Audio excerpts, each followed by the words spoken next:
给母亲请安。免礼。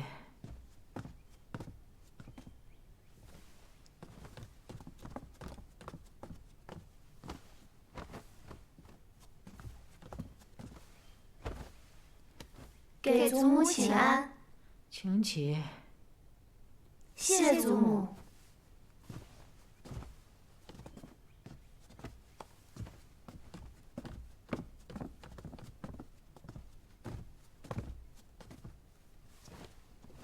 这个程家二郎一大早就来与我说，他要启程回府。那我在琢磨着，就在咱们园子里办一场送行宴吧。母亲放心，儿媳一定办好。这程家二公子这便要走了？这程公子他也就是带着他祖母来看望我这个老婆子，说府里事务繁多，有些事情是耽搁不得的。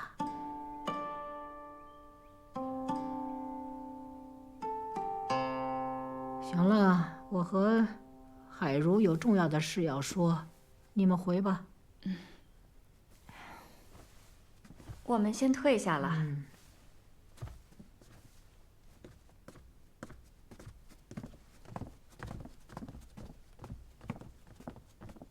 海如，那一具烧焦的尸首，衙门有没有说法了？查不出是何人，但我们罗家素来不与人结怨，衙门推断应该是入室盗窃的小贼。你相信吗？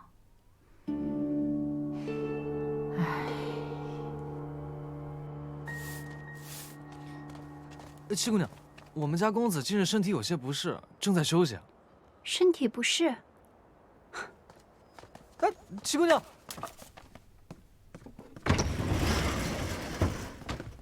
起来！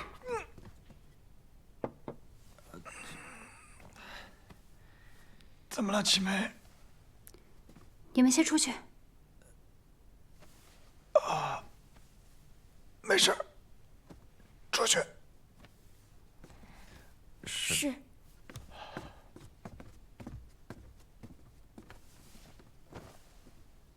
那一心斋的一把火是你放的，那尸体也是你运进去的。是。你为何要行如此凶险之事？把祖父的书房烧了，把他的遗物也都烧成灰烬，你是怎么答应我的？银宁，你信我吗？我信你，但是你所做之事我实在看不懂。我这么做，就是在为了罗府好，为老夫人好。你还是少打听，知道的越多，对你越没有好处。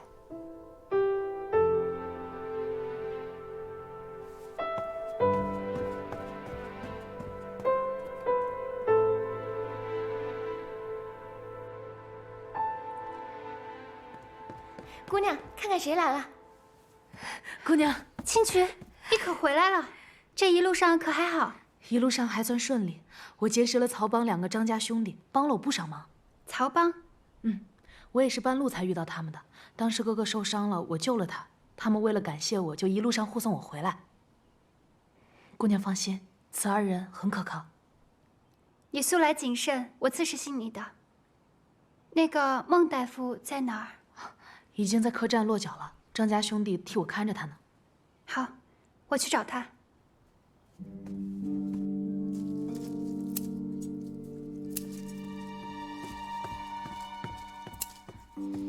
小娘，青渠回府了，他在海棠院逗留片刻后，七姑娘跟他一同离府了。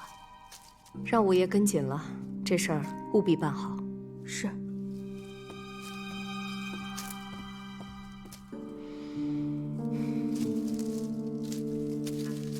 好看。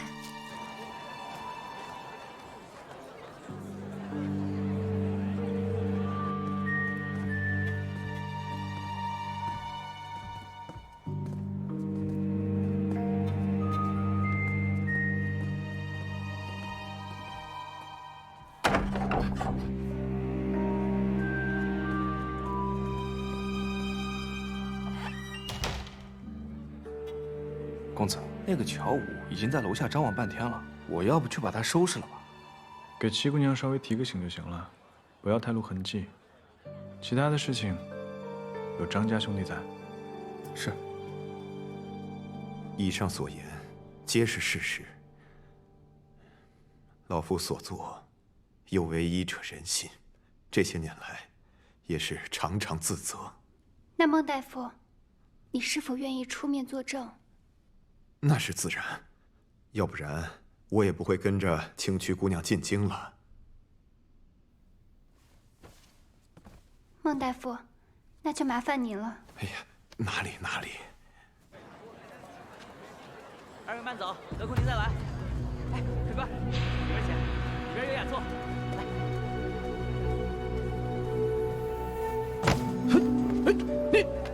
哎呦，这不是乔五爷吗？对不住，对不住啊！这小的这光顾着挑货没瞧路，您这是准备吃酒去啊？去，走路不长眼的东西！哎，二位慢走，得空您再来。滚！哎，他是不是想来劫人啊？要不要多找2个人来保护孟大夫？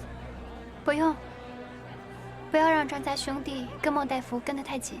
若是劫人，就一网打尽；若不是劫人，便看看他们有什么别的招数。走吧。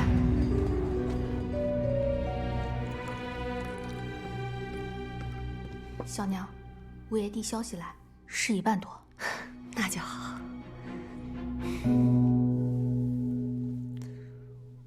大姐姐身体总算是好些了，都能出来散步了。前几日我去见了你几次都没能见着，可把妹妹担心坏了。还要多谢吴妹妹的安神香，有心了。对姐姐有用就行。大姐姐可是为了程公子病的。吴妹妹，我就是偶感风寒，此事以后别再提了。其实大姐姐你也不用灰心丧气，兴许还有机会呢。程公子马上就要走了，此事以后别再提了吧。是我多嘴了。那是在做什么？林大娘子请了如今京城内最火的戏班子来助兴，程公子毕竟是贵客嘛，宴会也得热闹些。是啊，这府中好久没有这么热闹了。我们去瞧瞧，走吧。哎，这是什么？这罗带绣工不凡，尤其是这上面的兰花，绣法繁复，这可不是一般人能用的，怎么会丢在这儿呢？这七叶兰花。小生莲青见过2位姑娘。姑娘手中的罗带是对小生很重要之人所赠之物，请姑娘归还。你就是莲青？正是在下，还请这位姑娘归还。多谢。这莲青是谁啊？这莲青可是如今京城内最有名的杂剧伶人，她一出台，可谓是万人空巷呢。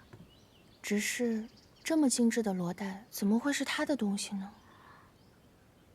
大姐姐，这罗带我看着有点眼熟，好像见七妹妹用过。什么？这话可不能乱说。会不会是你看走眼了？也许吧。大姐姐说的是，兴许是我看错了。行了，此处人多嘴杂的，咱们还是快点走吧。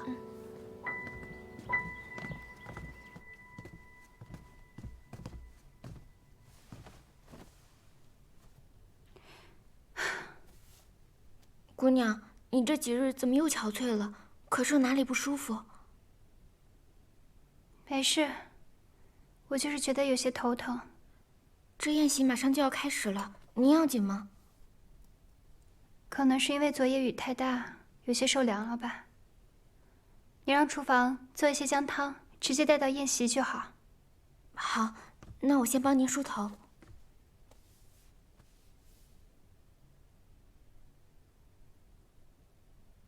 松枝，你瞧什么呢？回姑娘的话，奴婢只是觉得奇怪，近几日三公子怎么没来院子里送花了？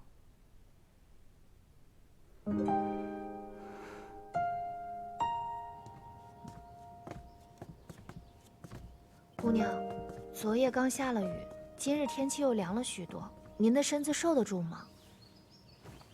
你去给我拿一件披风过来吧。是。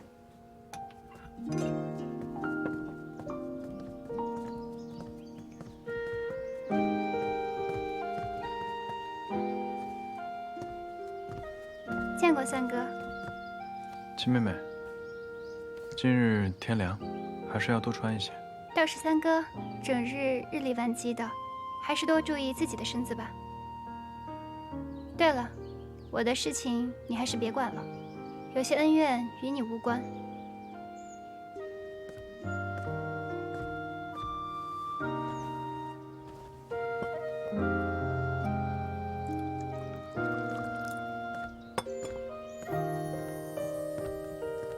公子，七姑娘这话是什么意思啊？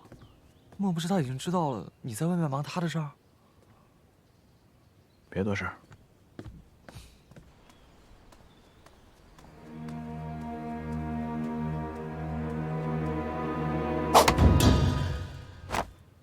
这个班子最近在京城红得很，好不容易才请过来。哦，原来如此。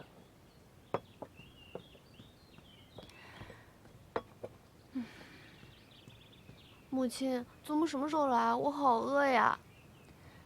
再等等吧。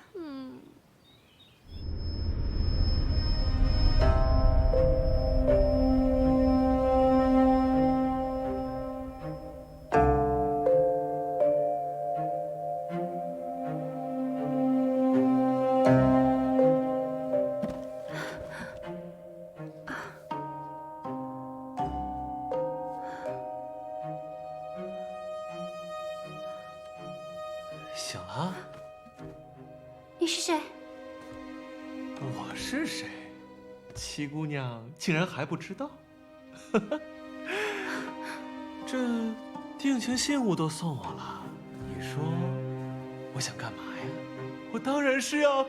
七姑娘，你要去哪儿啊？七姑娘，七姑娘，七姑娘，你要去哪儿啊？七姑娘，七姑娘，七姑娘，七姑娘，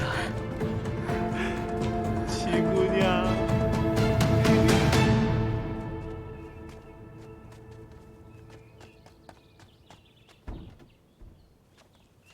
哟，那边怎么有个丫头鬼鬼祟祟的？干嘛呢？好像是怡宁房里的小丫头。瑞香，把她叫过来问问，看看怎么回事。是。你过来。哎，你跑什么呀？走。快说，你在那干嘛？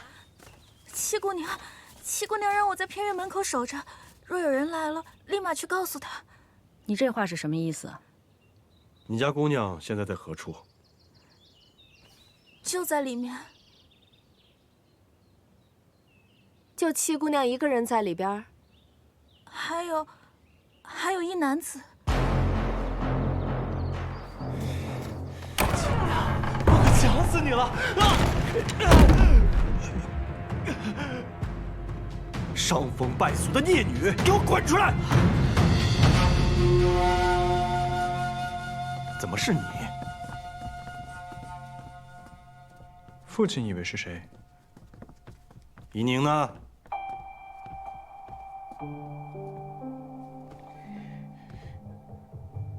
父亲，我在这儿。你找我？怡宁啊，你没事吧？祖母，母亲，我没事。就是这个人把我敲晕，还将我胁迫至此，还好三哥及时赶到，才救了我。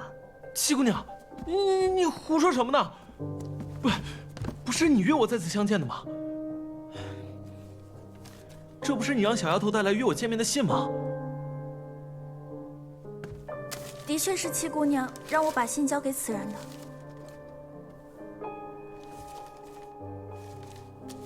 自拈罗带结同心，暖处偏知香气深。盼与君一会，姨娘，你的字迹我是认识的，的确是你写的。还有什么可说的吗？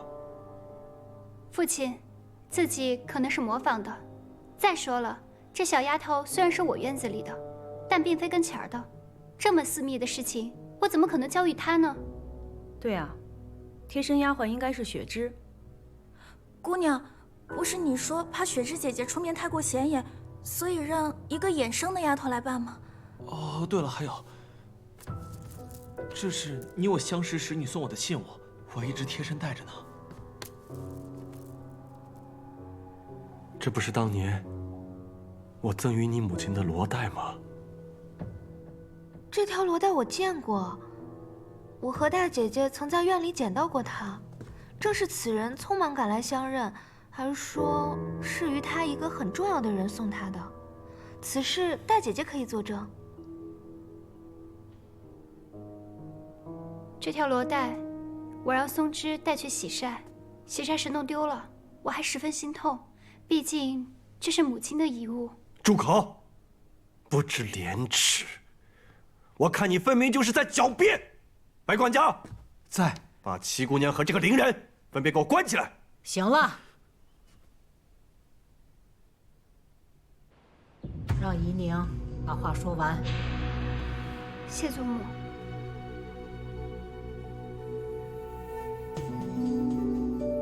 我何时赠予你这罗带？远景阁那日，有贼人生乱，你迷了路，是我救了你。你是如何救我的？那日天气极好，你穿着一件淡黄色的被子，格外的好看。你感激我相救之情，咱俩一见倾心。你赠了我罗带，许下白首盟约，就让我来罗府寻你啊。那日是我救了七姑娘，何时见过你啊？淡黄色的被子。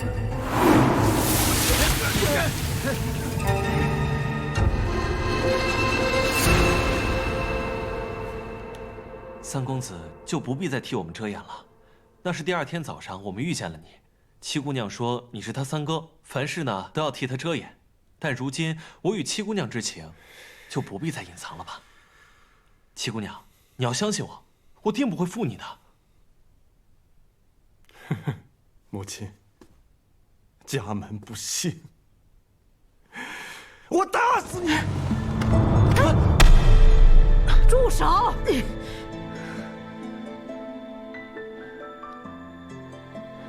能动动脑子吗？此事疑点甚多，还没问清楚呢，你就动手。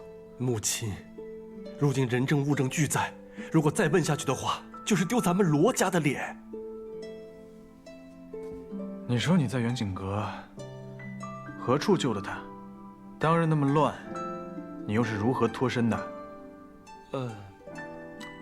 那日太暗了，这具体在何处，我也记不大清了。太暗，你刚才不是还说天气极好吗？还有，你刚才说你救了我，可是，在当日北面桃林遇难，南面桥洞下躲雨的事情，你却一件都说不出来。对，我就是在桃林救的你，然后带着你一路跑到南面桥洞下。那时你衣衫还淋湿了，是我生火烤干了你的衣裳。你见我有君子之风，于是要托付终生，这才送了我罗带嘛。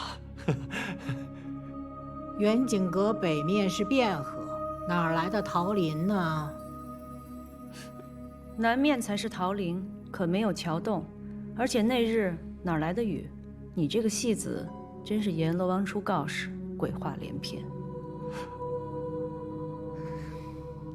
说吧，谁让你诬陷的七姑娘？我第一次去远景阁，那日又乱，具体我记不清了。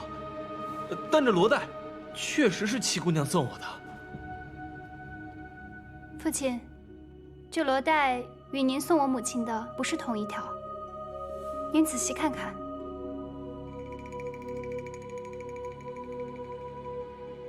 当年我定制了2条，为的是妻妾之别。送给你母亲的是7叶兰花，送给月蝉的是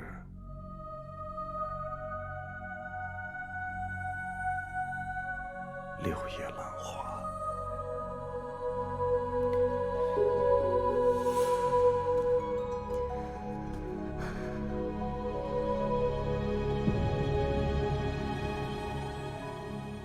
这是我的罗带？不可能，这怎么可能是我的呢？这一定是有人偷了妾身的罗带啊！老爷，你一定要替妾身做主。妾身本以为有人陷害七姑娘，这倒好啊，都怀疑到妾身头上来了。是啊，弟弟，我那日和大姐姐看到了，就是七叶兰花。大姐姐还说这兰花绣得精巧，不信你请大姐姐来一问便知。白管家，在。去请大姑娘过来，然后跟陈公子说，就说还能说什么？你还能说什么？就说我又病了，宴席往后推，望其海涵吧。是。是。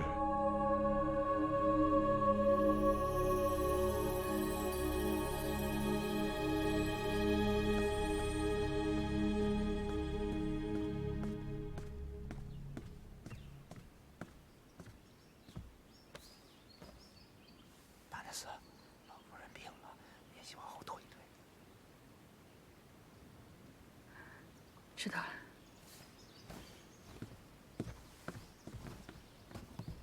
程公子，老夫人突然病倒了，这宴席恐怕要改日了，真是对不住。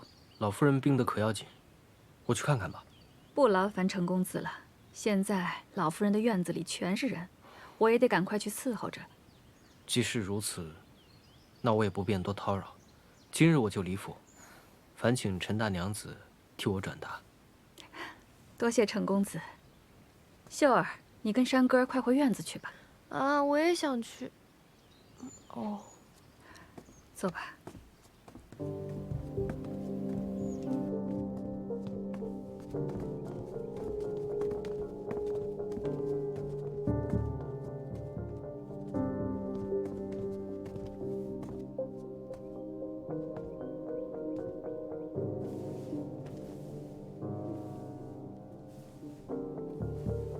母亲，叫我们过来是有何事啊？我有些话要问一玉。大姐姐，你可还记得前几日我们在院里散步的时候，曾捡到过一条罗带，随后便还给了那莲青？记得。当时我们还讨论过上面绣的兰花，大姐姐应记得，是一朵七叶兰花。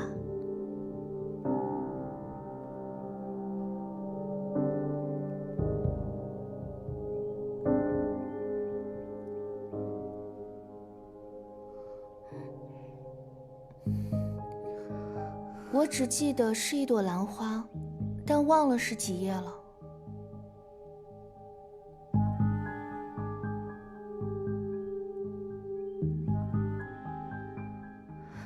官人，妾身真的是冤枉的，我真的不认识这伶人。这怎么可能的？那信上的诗呢？的确是七妹妹的字迹，这又如何解释？行了，都先各自回自己的院子，没有我的允许，不许出来。至于这个伶人，不如报官吧。啊！让府衙的人用刑审问，还怕他不说实话吗？还嫌不够丢人吗？报什么官？那官人这意思，不审了。这怎么行呢？必须还我们怡宁一个清白。大娘子此话差矣，此事未有定论，妾身也是清白的。再容我想想。白管家，在。先把这个伶人关进柴房。是。弟弟，那我先扶小娘回房了。站住！若是父亲觉得理不清头绪，便听女儿理律。千渠，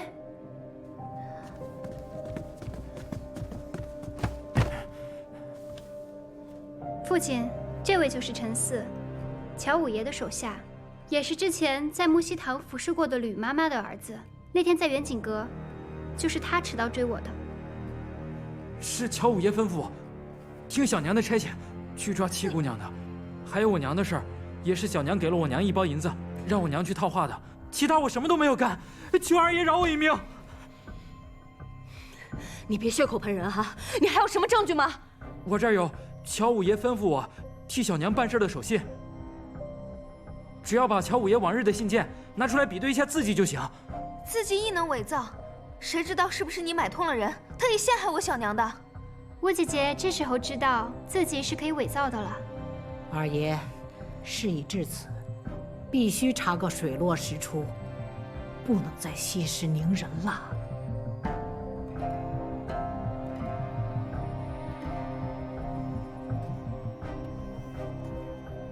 但凭母亲吩咐。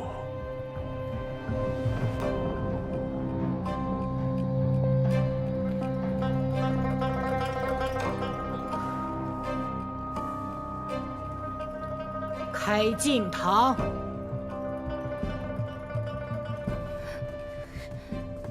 母亲，那我也先带宜玉回去了。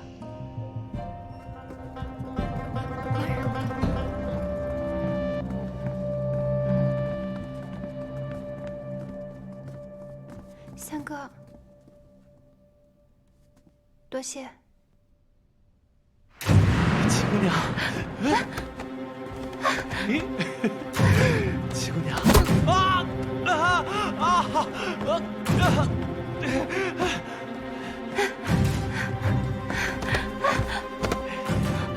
七姑娘，七姑娘，你去哪儿了？七姑娘，干什么？七姑娘，我要换罗台。七姑娘，七姑娘，七姑娘，哎，七姑娘，你喜欢玩这个呀？七姑娘，七姑娘，七姑娘，七姑娘，摸到你的手了，七姑娘。哦。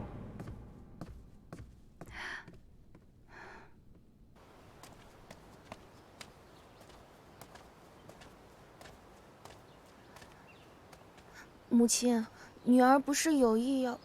玉儿，这件事情你做得很好。二房那些鸡飞狗跳的事，我们大房尽量不去掺和。你不愧是我最乖巧懂事的孩子，果然没有让我失望。是，女儿谨记母亲的教诲。你是说，那个像花匠一样的罗三公子，有可能是远景阁和舅舅对阵之人？远景阁那晚正巧出现一男一女，而那女子的确穿着一件淡黄色的衣服。此事，先回去和舅舅禀报了再说。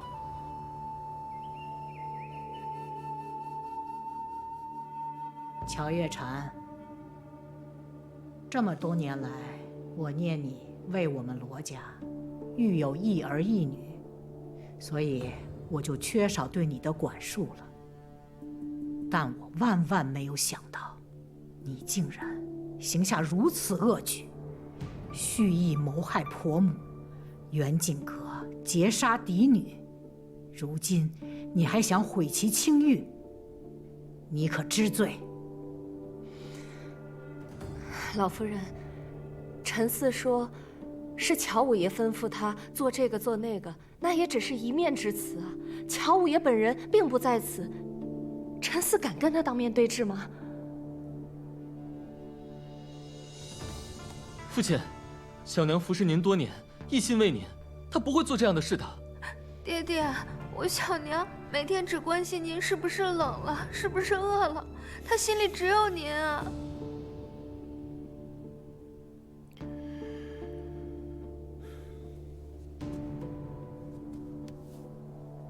母亲，月禅所言也有道理，不如我们找到乔武，让他们当面对质一番。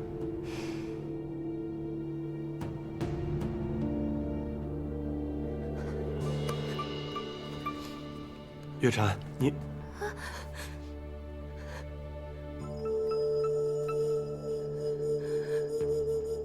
白管家，在，去请大夫过来。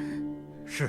父亲，不用着急，这大夫马上就来了。大夫来了。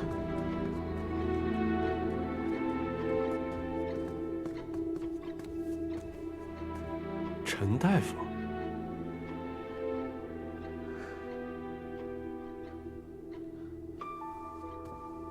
老朽孟和堂见过老夫人，见过罗二爷。没想到10多年不见，二爷还记得老朽。你不是陈大夫吗？怎么姓孟了呢？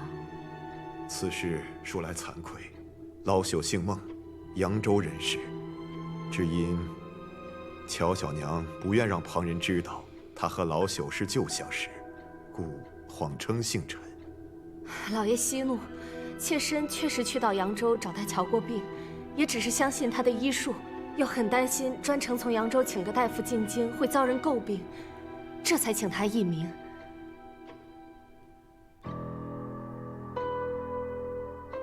老朽几次进京，曾先后为乔小娘保下了2胎，但有一胎，奈何乔小娘心事过重，伤及了胎儿。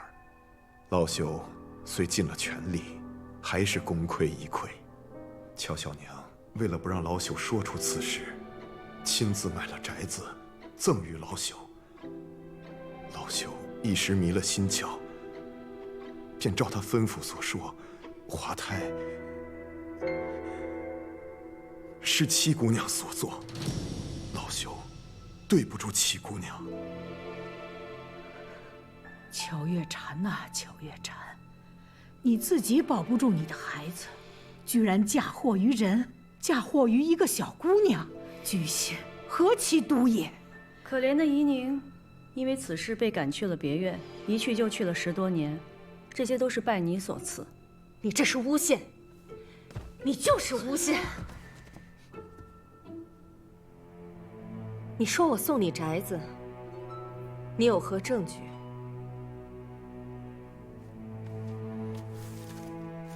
有房契为证。如今写字都可以作假，房契也可以作假。这是你亲手给我的，怎会有假？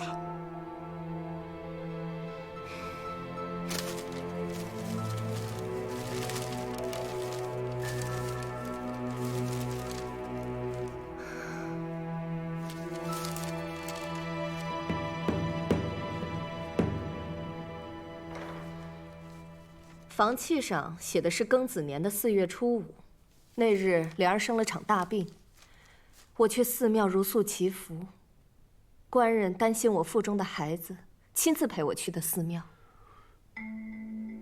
我记起来了，那天是立夏，正好是4月初5。你还说过，若孩子出生可取夏字为名。幸好你记得，否则我还真成了有罪之人。只可惜啊，这作假之人还让我分身去取了房契，亲手送给了孟和堂。这些话是七姑娘让我说的，那宅子也是她送给我的，让我编排当年的旧事，来陷害乔小娘。七姑娘真是有手段，你这是要把我置于死地呀！枉我当初对你视如己出，比对莲儿都好，你为什么要陷害我？孟大夫，一个人不管做错了什么事情，都不应该祸及家人。你还准备这么错下去吗？七姑娘，你不但找了人，你还要找他的家人去威胁他吗？收买、威胁、利用，这不就是你乔小娘最惯用的手段吗？请取。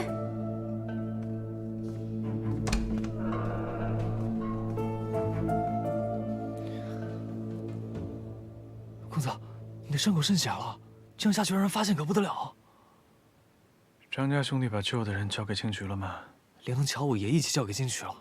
公子，七姑娘能解决的，要不你先回去吧。她能解决，她要解决的方式就是险些把自己给毁掉。公子，你先别生气，小心血流的更多。没事。哎，公子，你没事吧？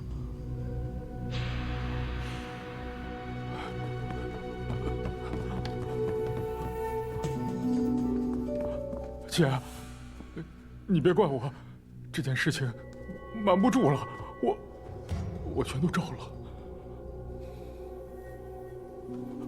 二爷，老夫人，我知道错了，饶了我吧，饶了我吧，我错了。老夫人，此人是乔五爷，受了乔小娘的指使抓了孟大夫，后来孟大夫被我接走了，他便抓了孟大夫在老家的妻女。孟大夫回京以后，他伺机接近威胁，让孟大夫反过来诬陷我家七姑娘。我这里有乔五爷的罪状，还有乔小娘指使乔五爷做事的亲笔信。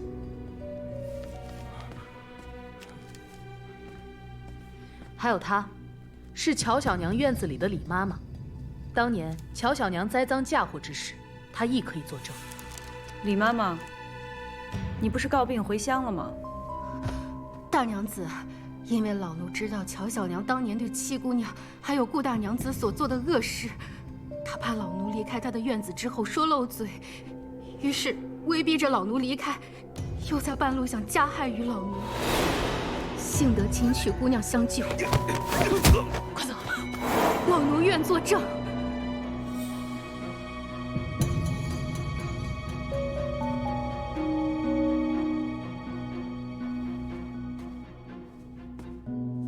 孟大夫，事已至此，你还不想说实话吗？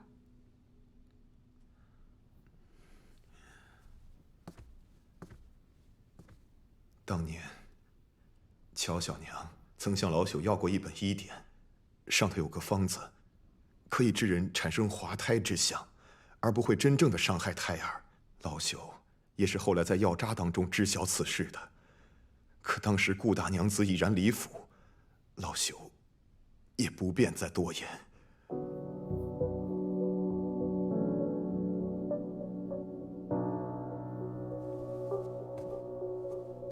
明兰害你之事，都是你自己所为。老朽说，乔小娘这一胎本已保不住，他就用这个来陷害七姑娘，也是真的。还有这些房契，都是乔小娘亲手做的假。乔武抓走了我的妻女，威胁我要用这些假房契来陷害七姑娘，我实在是没有办法呀。公子，这下你可以放心了吧？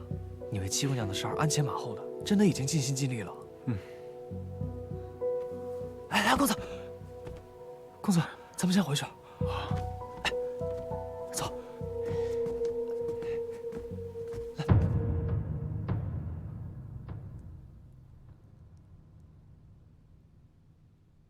罗姨娘，当你进府第一天，这一幕就是你盼着的。你如愿以偿了。乔小娘，这句话应该是我问你吧？自打我回府以来，你就一直算计，却没想到搬起石头砸了自己的脚。我哪算得过你？仗着罗家嫡女的身份，作威作福，那也比不上小娘心思歹毒。先是害了我母亲，如今又想害我。今天的这一切，都是因为你咎由自取。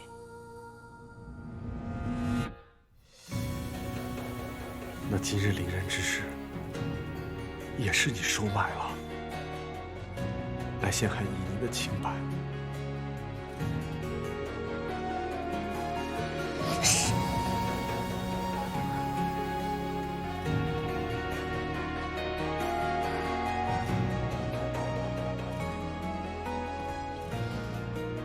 月禅，自从你我初相识起，你便善解人意，知书达理，我视你为知音呐。可你为何变得如此的恶毒？为何？这么多年，我给足你银两体面，我从来就没有亏待过你。为何不说话？你说话呀！你说话呀！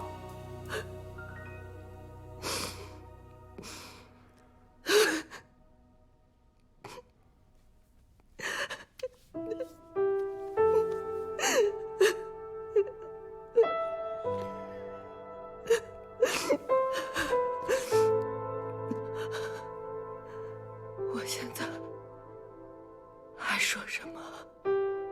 我在你面前还能说什么？啊！当年你许我的大娘子啊，你娶了顾明兰，我都不知道我哪一点比不上她。是不是只因为我是一个庶女？你告诉我，我到现在都没有弄明白。与我在一起，你就是为了大娘子的名分吗？我一日做了妾，我就是想赶走顾明兰。可之后你又娶了林汉如，她又是一个富家之女，我又怎么比得过？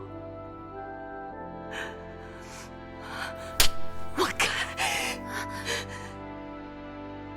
我是有错，可是我千错万错。我为你生下了一儿一女，我心里念的想的都是你。我的一辈子都给了这2个孩子，我没有什么想法。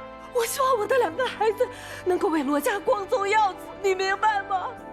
我一生都很好强，我是错，我是输，我的孩子不能输。罗成章，我们的孩子不能输啊！